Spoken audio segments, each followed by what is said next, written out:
আপনাদের সবাইকে আমার আন্তরিক শুভেচ্ছা জানিয়ে আজকের অনুষ্ঠান শুরু করছি।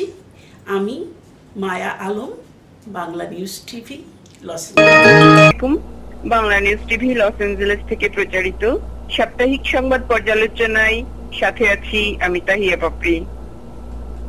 সাবেক রাষ্ট্রপতি ও জাতীয় পার্টির চেয়ারম্যান হোসেন মোহাম্মদ এরশাদ বলেছেন, মহাজোট ত্যাগ করা এখন জাতীয় পার্টির সময়ের ব্যাপার মাত্র। তিনি বলেন, বর্তমানে যে রাজনৈতিক সংকট চলছে তা থেকে মুক্তির একমাত্র পথ এরশাদ ও জাতীয় পার্টি। এরশাদের এই বক্তব্য আওয়ামী লীগের জন্য সুখকর নয়, কারণ সত্যিকার অর্থে যদি এরশাদ ও তার পার্টি জোট পরিত্যাগ করে তথা আওয়ামী লীগ সারা বাংলাদেশের জন্য সংকটকাল শুরু হবে। যখন বিরোধী দলীয় নেত্রী খালেদা জিয়া নির্বাচনে না যাওয়ার দৃঢ় সংকল্প করেছেন এবং সহিংস আন্দোলনের কথা বলছেন, ঠিক সেই মুহূর্তে এরশাদের জোট থেকে বেরিয়ে যাওয়া সংকটকে আরো ঘনীভূত করবে। ধারণা করা হয়েছিল এরশাদ নির্বাচন করলে কয়েকটি পার্লামেন্টের সিট নিয়ে বিএনপির অবর্তমানে বিরোধী দলের ভূমিকা পালন করবে। পার্লামেন্টের সিট নিয়ে বিরোধী দল হিসেবে জনসম্মুখে উপস্থিত হবে। কিন্তু এরশাদ যদি সত্যিকার অর্থেই জোট পরিত্যাগ করে তাহলে বাংলাদেশের রাজনৈতিক অঙ্গনে আওয়ামী লীগ তথা বাংলাদেশের গভীর সংকটকাল শুরু হবে।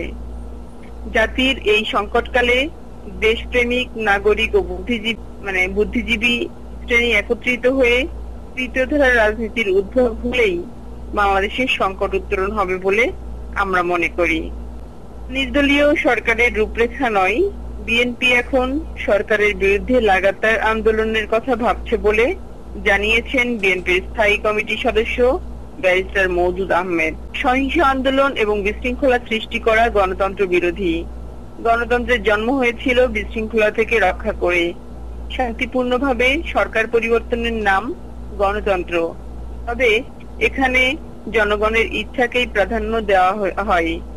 বিশ্বের কোনো আধুনিক গণতান্ত্রিক দেশে হইচই বা বিশৃঙ্খলা সৃষ্টি করে সরকার পরিবর্তনের নিয়ম কোথাও নেই। শুধুমাত্র বাংলাদেশে বিশৃঙ্খলা, হরতাল ও ভায়োলেন্সের মাধ্যমে সরকার পরিবর্তিত হয়ে আসছে। আমরা উন্নত বিশ্বের দিকে তাকালে দেখতে পাই কোথাও কোনো বিশৃঙ্খলার নিয়ম নেই। বর্তমানে আমেরিকার প্রেসিডেন্ট নির্বাচন চলছে। এই নির্বাচনে কোনো পার্টি 10 মিনিটের জন্য রাস্তায় নেমে 10 মিনিটের জন্য বিক্ষোভ করেনি।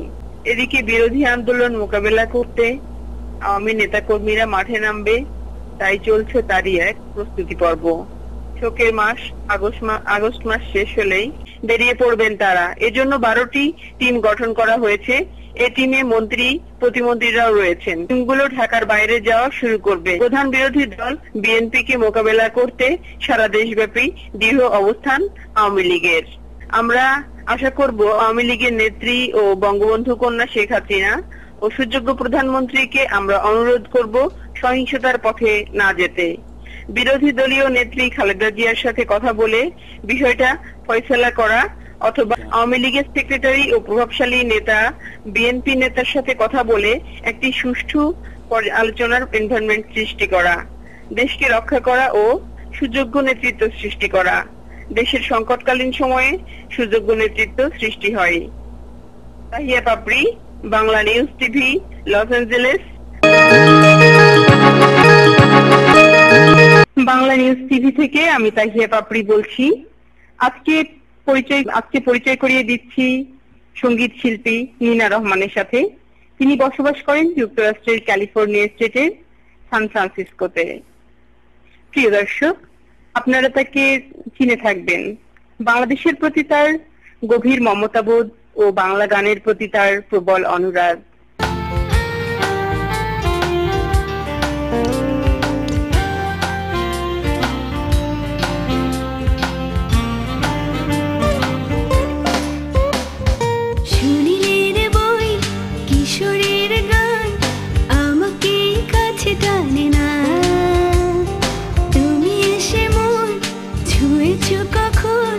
পৃথিবীর কেউ জানে না, তুমি ভালোবাসা দাও, কাছে ডেকে নাও, মন কোনো বাধা মানে না।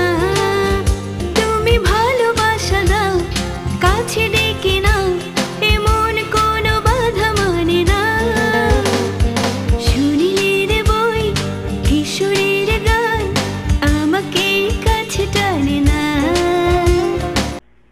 আর বাংলাদেশের প্রতি তার গভীর ভালোবাসার কারণ হিসেবে যেটা জানতে পেরেছি, তিনি অতি অল্প বয়স থেকে যুক্তরাষ্ট্রে বসবাস করছেন।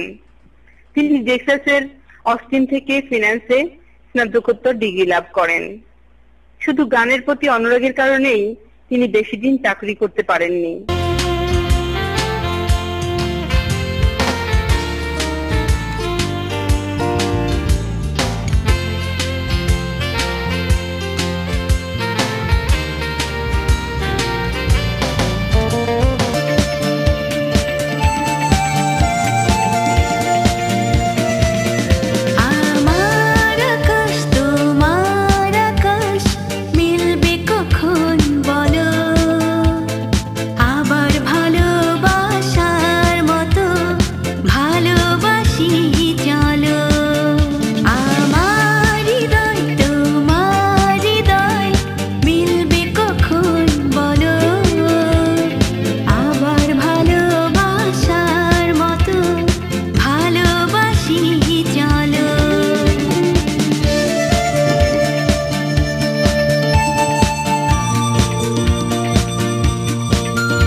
তবে তিনি রিয়েল এস্টেট বিজনেসের আন্ডাররাইটার হিসেবে ব্যবসা করছেন।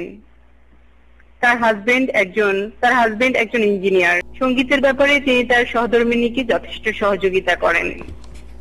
নীনা রহমানের একটা বিশেষ দিক হলো তার সঙ্গীতে মডেল, নৃত্যশিল্পী ও উন্নত যন্ত্রপাতি সহ যেন নানা আধুনিকতার ছোঁয়া।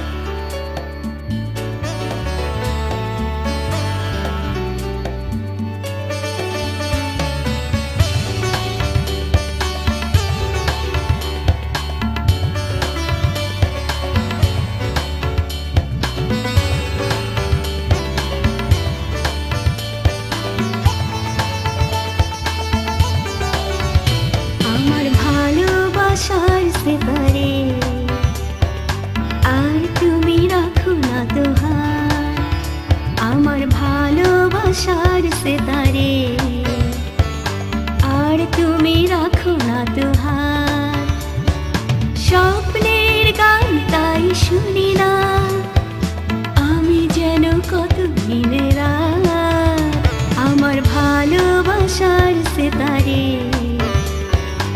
আর তুমি রাখো না তো হাত, আমার ভালোবাসার সেতারে আর তুমি রাখো না তো হাত। যা সহজে দর্শক শ্রোতাদের মন কাড়ে। বাংলা নিউজ টিভি থেকে তাকে জিজ্ঞাসা করা হয়েছিল যে আপনার গানের থেকে আপনার মডেল, নৃত্যশিল্পী দর্শককে বেশি আকৃষ্ট করে, সেক্ষেত্রে গানটা কি গৌণ হয়ে যায় না? উত্তরে তিনি বলেন, সবটাই আমার গানের অংশ। গান শুনতে শুনতে যদি দর্শক শ্রোতা মডেল বা নৃত্যকর্মের উপর আকৃষ্ট হয় তাহলে দোষের কি? নৃত্যশিল্পী এবং আধুনিক যন্ত্রপাতি গানেরই অংশ।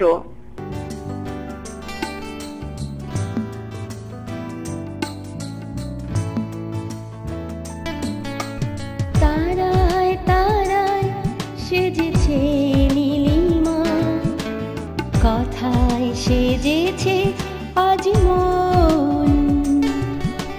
তারায় তারায় সেজেছে নীলিমা, কথায় সেজেছে আজ মন।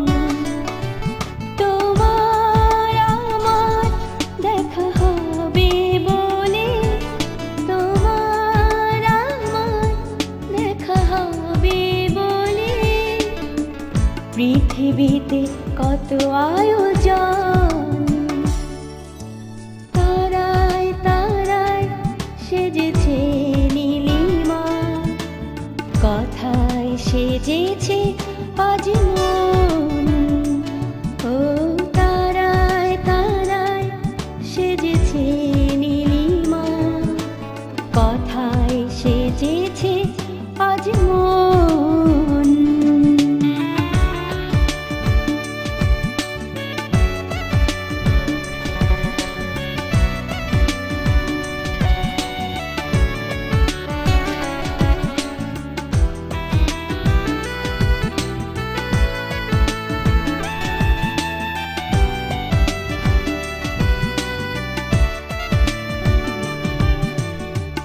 জোনাকির পাড়াতে ততক্ষণ চাঁদ নাকি থাকবে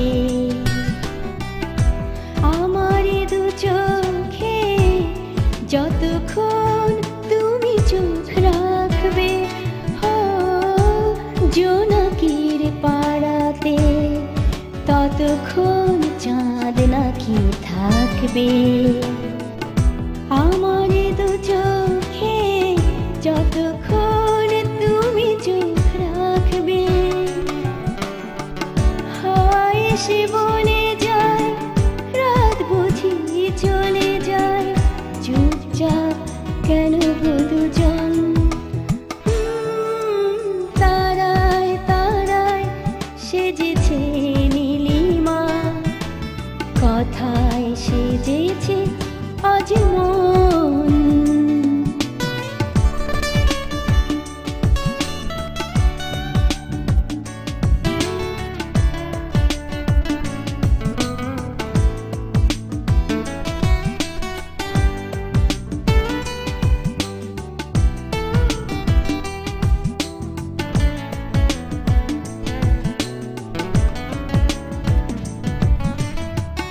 মেঘেরি শাড়িতে ও আকাশ ক্ষণে ক্ষণে ঢাকবে সুখেরই আবিরে হৃদয়ে কখন ছবি আঁকবে মেঘেরি শাড়িতে ও আকাশ ক্ষণে ক্ষণে ঢাকবে সুখেরই আবিরে হৃদয়ে কখন ছবি আঁকবে চাওয়া পাওয়া বেড়ে যায় মন তবু নিরুপায় নিঃশ্বাস থেমেছে কখন তারায় তারায় সেজেছে নীলিমা কথায় সেজেছে আজ মন ও তারায় তারায় সেজেছে নীলিমা কথায় সেজেছে আজ মন আমরা ভারতীয় অনেক বড় বড় শিল্পীদের দেখেছি, যেমন মান্না দে, সতীনাথ, কিশোর কুমার, ভূপেন হাজারিকা।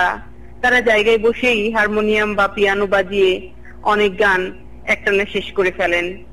অথচ সেই দিক থেকে নীনা রহমানের সঙ্গীতের মডেল এবং নতুন নতুন আধুনিক যন্ত্র ব্যবহার করে সঙ্গীতের ক্ষেত্রে নতুন মাত্রা যোগ করেছেন। কিন্তু আসলে সঙ্গীতের ক্ষেত্রে এসব মডেল ও আধুনিক যন্ত্রের ব্যবহার ভবিষ্যতে সঙ্গীতকে কোন দিকে নিয়ে যাবে তা দর্শকরাই বলতে পারেন। প্রিয় দর্শক, ধন্যবাদ সবাইকে।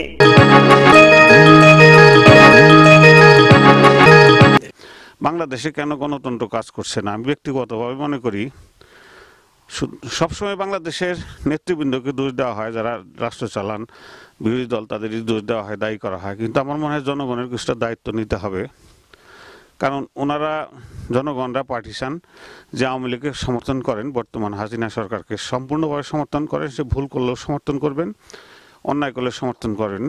একইভাবে আমরা দেখেছি যখন খালেদা জিয়া ক্ষমতায় ছিলেন, মিসেস খালেদা জিয়া, তখন তার ছেলেরা দেশে লুটপাট করে 1/3 বাজেট খেয়ে ফেলেছিল। তারপরও বিএনপি এখন পর্যন্ত তাদেরই সমর্থন দিয়ে যাচ্ছেন।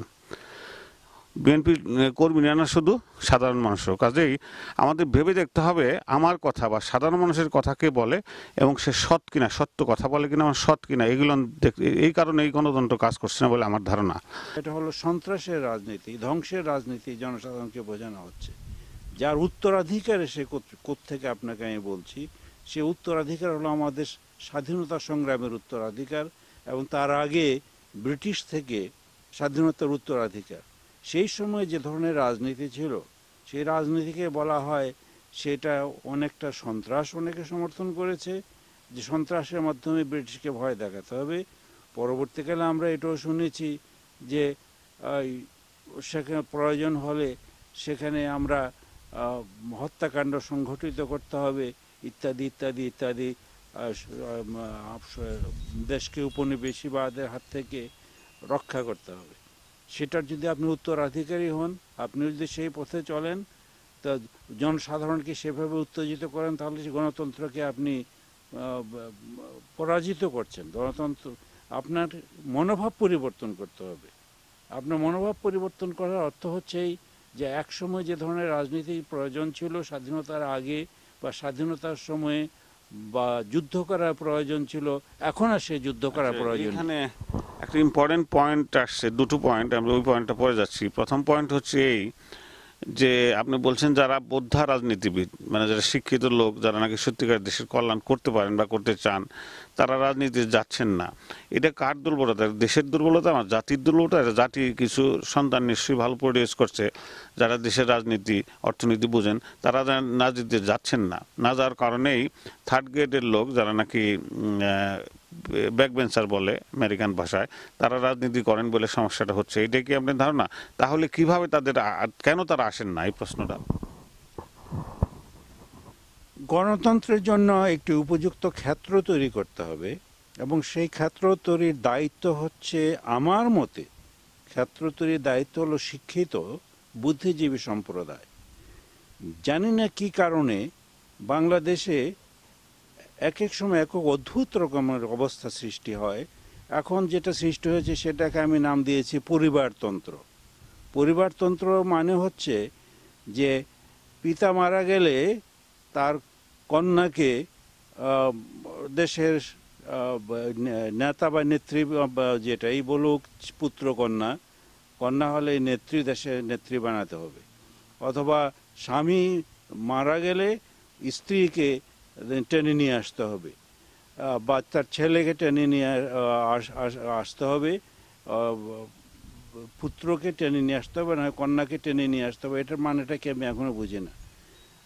রাজনৈতিক দলের মধ্যে কি উপযুক্ত লোক থাকে না, যে একজন মারা গেলে তারপরে এই লোক উপযুক্ত, সেই গণতান্ত্রিক উপায়ে সে আবার পার্টিকে সংগঠন করবে, জনসাধারণের কাছে পার্টিকে নিয়ে যেতে হবে। পরিবারকে টেনে আনতে হবে কেন? এটা আমার একটা প্রশ্ন। এই প্রশ্নের উত্তর কি?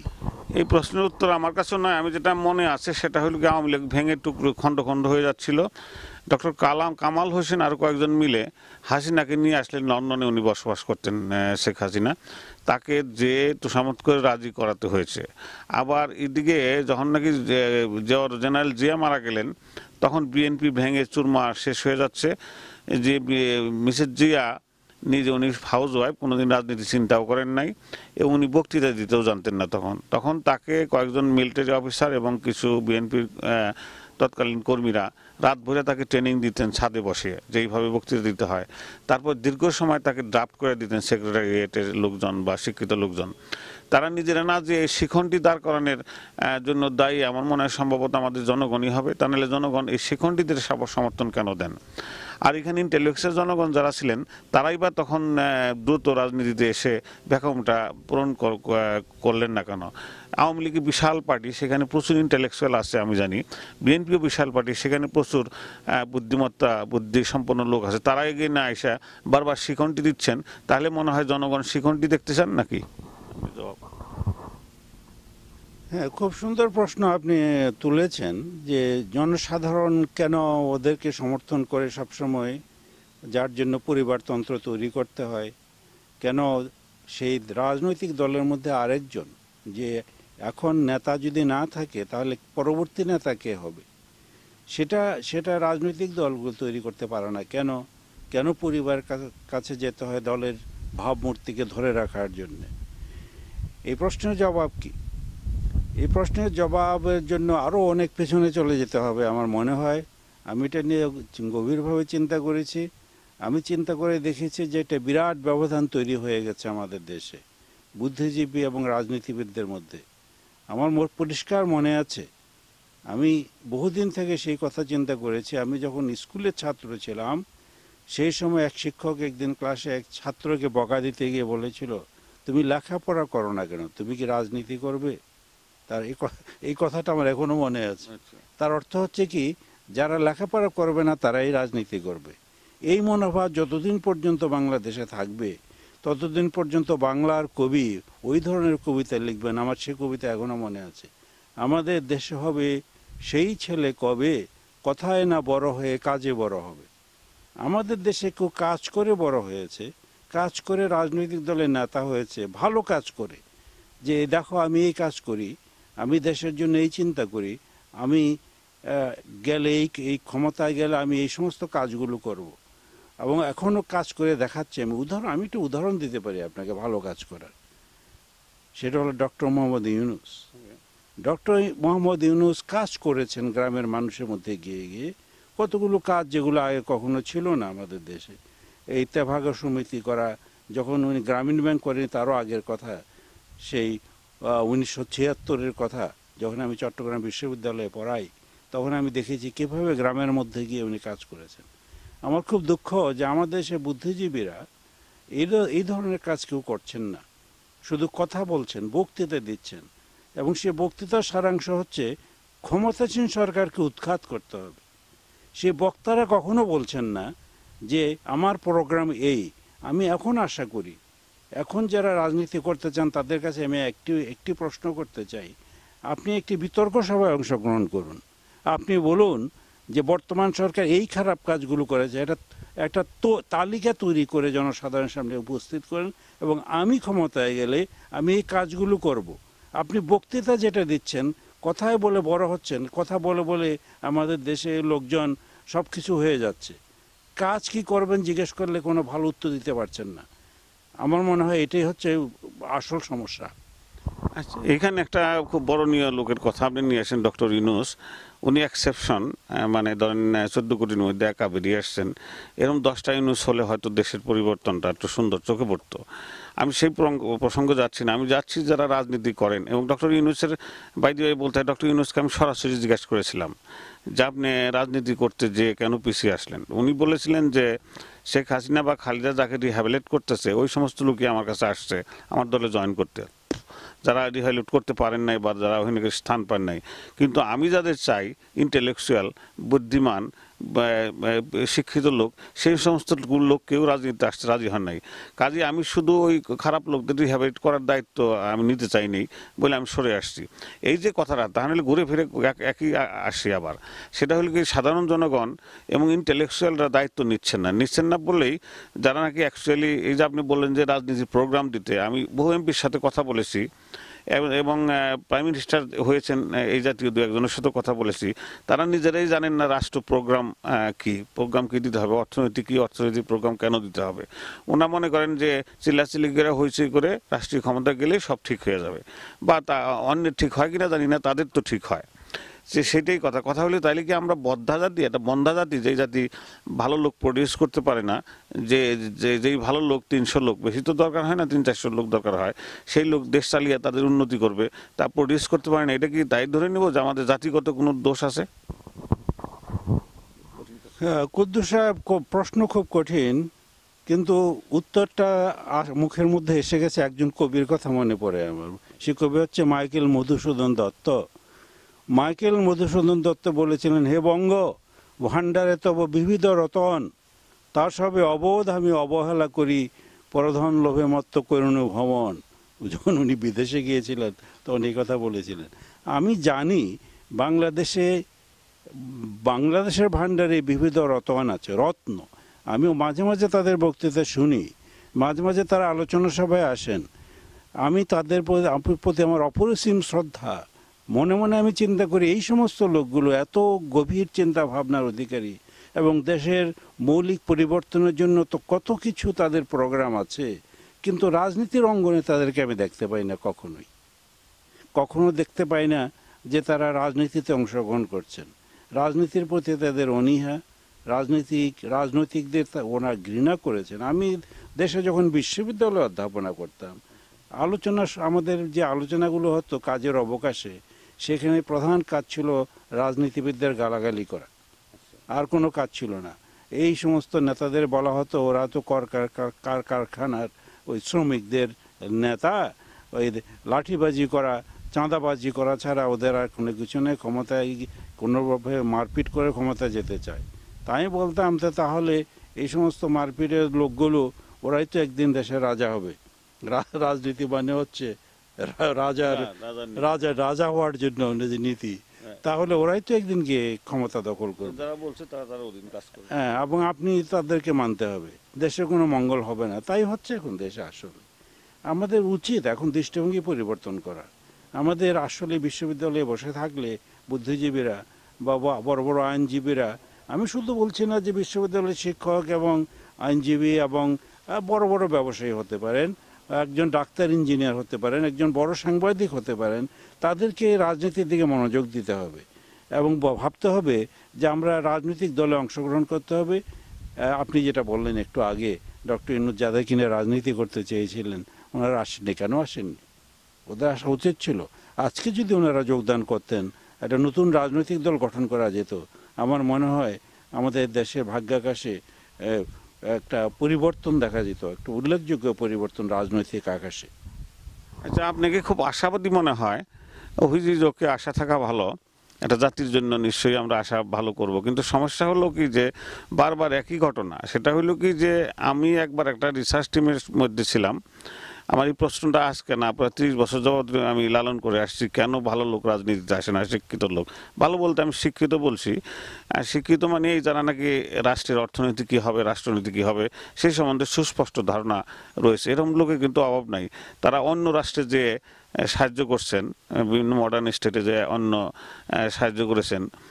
আমি দেখি এখানে ইন্ডিয়ান একজন সেকেন্ড জেনারেশন, এখানে ইন্ডিয়ান একজন হয়তো প্রেসিডেন্টের দিকে যাবেন, কংগ্রেসের রিপাবলিকান দলের উনি প্রেসিডেন্ট হয়েছেন। আমি দু একজন বাঙালি চিনি খুবই বুদ্ধিমান, তারা রিপাবলিকান দল করেছেন।